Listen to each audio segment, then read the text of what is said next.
அனைவருக்கும் கணித வணக்கம். இப்போ பார்க்க போகிறது 8ஆம் வகுப்புக்குரிய கணக்கு எடுத்துக்காட்டு 1.34 பார்க்க போகிறோம். 27,000 கனமூலத்தை காண்க. கனமூல குறியீடு போட்டிருக்கேன். இந்த 3 போட்டு ஸ்கொயர் ரூட் போட்டாவே இது என்ன அர்த்தம்? கனமூலம். 27,000 கனமூலத்தை கண்டுபிடிக்க சொல்லி கொடுத்துருக்காங்க. இது கனமூலம் அப்படின்னாவே பகாக்காரணிப்படுத்துதல் முறையில் தான் நம்ம கண்டுபிடிக்க முடியும்.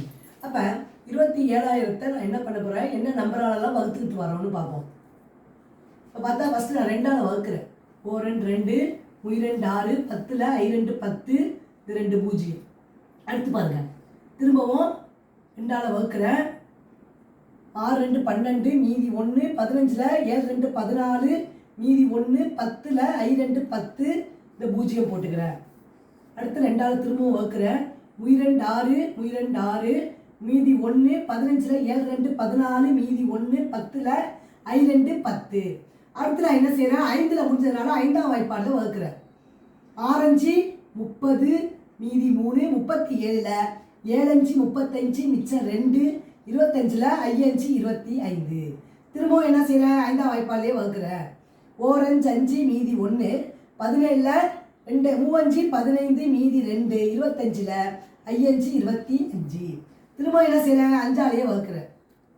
2 10 மீதி 3 35ல் 7 35. இப்போ என்ன செய்ய போகிறேன், 27 3ஆம் வாய்ப்பாடில் வகுக்கிறேன். 9 3 27. திரும்பவும் 3ஆம் வாய்ப்பாடு 3 9. திரும்பவும் 1 வர வரைக்கும் வகுத்துக்கிட்டே வரோம். 1 3 3 இதை மாதிரி வகுத்துக்கிட்டோம். இப்போ எடுத்து எழுத போகிறோம். என்ன செய்ய போகிறோம்னு பாருங்கள். 27,000 கனமூலம் 3 போட்டுட்டேன். இப்போ என்னென்னலாம் வகுத்துருக்கோமோ அதெல்லாம் இங்கே வந்து கனமூல குறியீடுக்குள்ளே போட்டுக்கிறோம். 2 எத்தனை இருக்குது, 3 இருக்குது. 2 × 2 × 2. அடுத்து 5 எத்தனை இருக்குது, 3 இருக்குது. 5 × 5 × 5 இன்ட்டு 3 எத்தனை இருக்குது, 3 இருக்குது. 3 × 3 × 3. கனமூலம்னா என்ன செய்வோம், 3க்கு ஒரு நம்பரை வெளியில் எடுத்துட்டோம்னா கனமூலம் கிடைச்சிடும். இப்போ 3 2க்கு ஒரு 2 எடுத்துக்கிறோம். அதே மாதிரி 3 5க்கு ஒரு 5 3 3க்கே ஒரு 3 எடுத்துக்க போகிறோம். வெளியில் எடுத்துடுறோம், கனமூல குறியீடை எடுத்துடுறோம். அப்போ வந்து 2 × 5 × 3 2 5 10 10 3 30.